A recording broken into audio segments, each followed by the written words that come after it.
बिस्मिल्लाहिर्रहमानिर्रहीम। नाजरीन, मैं हूं मिर्ज़ा नदीम बेग पाकिश स्पेशल रिपोर्ट के साथ। आज की रिपोर्ट का मौजू है क्रिकेट। नाजरीन मोहतरम, जैसे कि आप जानते हैं कि क्रिकेट पाकिस्तानियों का रोमांस है, लेकिन इस खेल की वक़्त उस वक़्त जो है ख़राब हो गई जब इसके अंदर मैच फिक्सिंग और स्पॉट फिक्सिंग जैसे स्कैंडल्स आए और इन स्कैंडल्स ने इसके हुस्न को गहना कर रख दिया। इसी तरह से 23 और 24 नवंबर को बार्सिलोना में भी एक क्रिकेट टूर्नामेंट खेला गया जिसका नाम सुपर 6 था। इस सुपर 6 क्रिकेट टूर्नामेंट की आड़ में मुबैना तौर पर इंसानी स्मगलिंग का राज फाश हुआ। इसके ज़िमन में कतलान क्रिकेट फेडरेशन के ओहदेदार जनाब मलिक इमरान साहब ने एक प्रेस कॉन्फ्रेंस की। उन्होंने प्रेस कॉन्फ्रेंस में जो चीज़ें उठाई उससे कई सवालात ने जन्म लिए। आज हम उन सवालात का जायजा लेंगे। नाज़रीन मोहतरम, मलिक इमरान साहब ने जो प्रेस कॉन्फ्रेंस की उसमें उन्होंने फरमाया कि हमारा जो ऑर्गेनाइजर था क्रिकेट टूर्नामेंट का, मूसा नाम का शख्स जो बरतानिया में रहता था, उससे कोई बाज़ाब्ता राब्ता नहीं था। और उन्होंने इस ज़िमन में फरमाया कि उन्होंने एक फेसबुक पर इश्तिहार लगाया। उस इश्तिहार के ज़िमन में मोहम्मद मूसा ने उनसे राब्ता किया। मोहम्मद मूसा ने जब उनसे राब्ता किया तो उन्होंने कहा कि हमने साफ इनकार कर दिया कि हम उनको किसी किस्म की क़याम और ताम की सहूलत जो है वो मुहैया नहीं कर सकते। इसके बाद उन्होंने सिर्फ इनसे डिमांड की कि हमें आप एक इन्विटेशन लेटर भेज दें।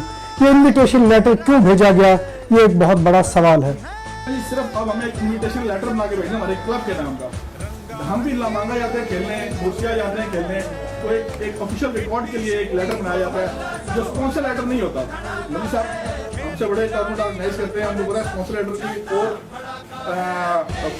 उसकी और इन्विटेशन डिफरेंट होती है, स्पॉन्सर डिफरेंट होता है स्पॉन्सर लेटर के लिए।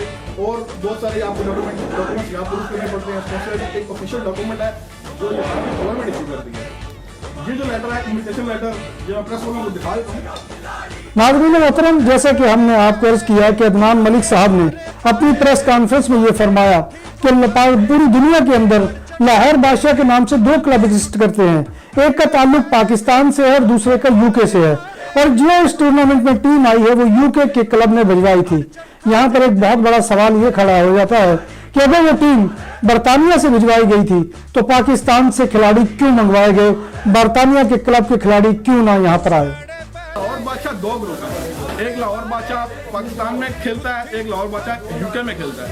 ये है यूके का, या वो क्लियर कर दूं कि इसमें कोई दो नंबरी नहीं है, ना उन लोगों ने प्रूफ किया हुआ। लाहौर बादशाह दोनों एग्जिस्ट करते हैं।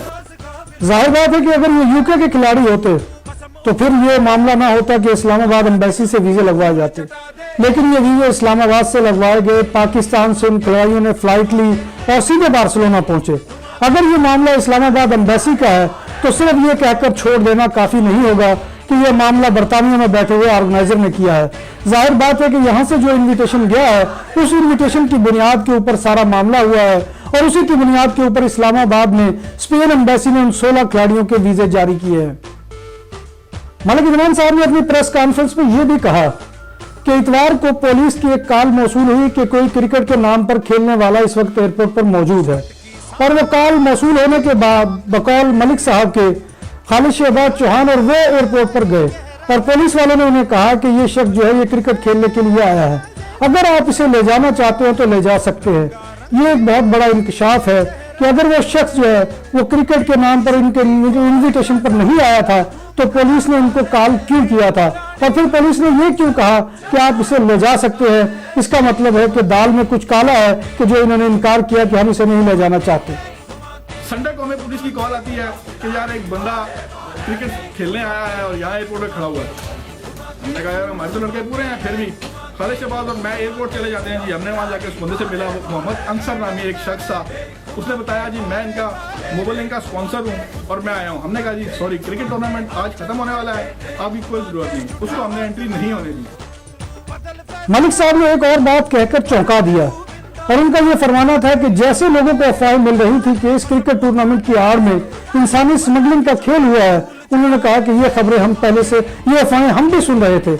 अब ये भी एक बहुत बड़ी अहम चीज़ है कि अगर इन्हें ये पहले से मालूम हो गया था या ये अफवाहें इन तक पहुंच चुकी थी तो इन्हें चाहिए था कि उससे पहले ही ये कानूनी अदारों से रब्ता करते और उन पर जाकर रिपोर्ट करवाते कि इस तरह से क्रिकेट के नाम पर घिनौना खेल खेला जा रहा है। मगर ये जो सुस्ती की गई है इसका जिम्मेदार कौन है, इसका तयन करना अभी बाकी है। हमें अफवाहें मिल रही थी कि आप लोगों ने ये ऐसी, जैसे आप लोगों को अफवाहें मिल रही थी, जैसे हम लोग भी सुन रहे थे कि एक्स्ट्रा लोग आए हैं। मलिक साहब ने एक और अपनी प्रेस कॉन्फ्रेंस में इंकशाफ किया कि जिस शख्स को डिपोर्ट किया गया था उस शख्स की कंफर्मेशन जो है वो कौंसलेट बार्सिलोना को भी की गई। इसका मतलब है कि वो कोई गैर अहम मामला नहीं था, बहुत अहमियत का हामिल मामला था कि कौंसलेट ऑफ बार्सिलोना को भी उसके बारे में मुत्तला किया गया।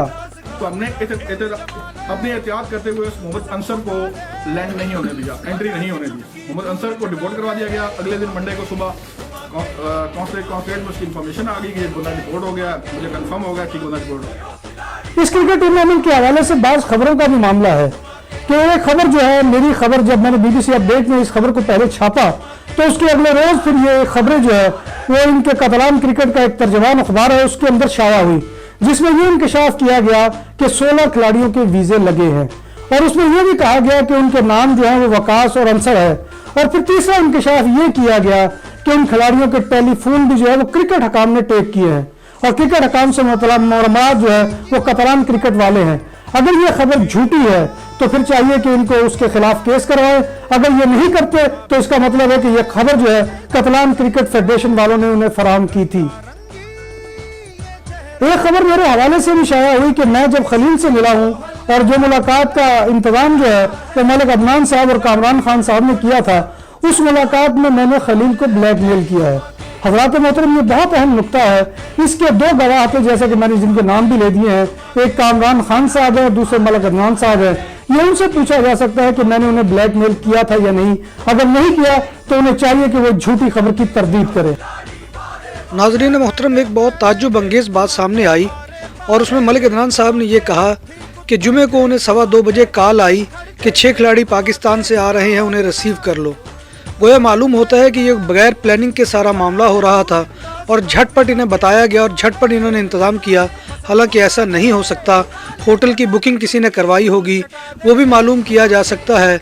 और ये कि उनके लिए पहले से इंतज़ाम क्यों नहीं किए गए, ये तासुर क्यों दिया जा रहा है कि वो फौरी तौर पर आए और फौरी तौर पर उनका क़याम ताम का जो है वो जिम्मा लिया गया। हम लोगों ने सिर्फ उनको रिसीव किया एयरपोर्ट से और कस्तदफेल एक होटल था उसमें ड्रॉप किया। उसकी जिम्मेदारी इमरान इसाक को सौंपी गई क्योंकि मैं टूर्नामेंट में बिजी था। इमरान इसाक को सौंपी गई। एक गाड़ी इमरान इसाक के पास थी, एक प्रेसिडेंट खालिद शहबाज ने खुद डोनेट की और ये दोनों उनको एयरपोर्ट से लेकर आए और ड्रॉप किया वहाँ पे। नाज़रीन मोहतरम, मलिक अदनान साहब ने एक बहुत ही अजीब इंकशाफ किया कि इससे पहले ये खबरें थी कि 2 खिलाड़ी जो है वो स्पेन में दाखिल हुए, मगर अब उनकी प्रेस कॉन्फ्रेंस में एक तीसरा खिलाड़ी भी सामने आ गया और उन्होंने ये भी एतराफ़ किया कि वीज़े 16 ही लगे हैं। अगर वीज़े 16 ही लगे हैं तो फिर बाकियों का मामला कहाँ पर गया, ये भी एक बहुत बड़ा सवाल है। आपको मैंने आपको कहा 10 वीज़े लगे, वीज़े मैंने आपको कहा 16 लगे, बंदे यहाँ पे सिर्फ उन्होंने 3 चढ़ाए हैं। नाज़रीन मोहतरम, इस क्रिकेट स्कैंडल के इंकशाफ के बाद बहुत सी चमगोइयाँ की जा रही हैं। बाज़ लोग ये कह रहे हैं कि ये पाकिस्तान को बदनाम करने की साजिश है। मैं समझता हूँ कि ये पाकिस्तान को बदनाम करने की साजिश मेरी खबरें नहीं है या वो इंकशाफात नहीं है जो खबरों के जरिए से हुए हैं। असल वो लोग हैं कि जिन्होंने ये घिनौना धंधा किया है इंसानी स्मगलिंग का, वो लोग इस पाकिस्तान को जो है बदनाम करने के जिम्मेदार हैं और उनके चेहरे जो है उनसे निकाब उठना चाहिए और वो नकाब उठाना जो है वो मेरा और आपका फर्ज है। इस काम में हमारा साथ दीजिए। नाज़रीन मोहतरम, इस स्पेशल रिपोर्ट के साथ मैं आपसे इजाज़त चाहता हूँ। फिर मिलेंगे इंशाअल्लाह। अल्लाह हाफिज़। अटकी सांस हुई की नोक पर खेल बड़ा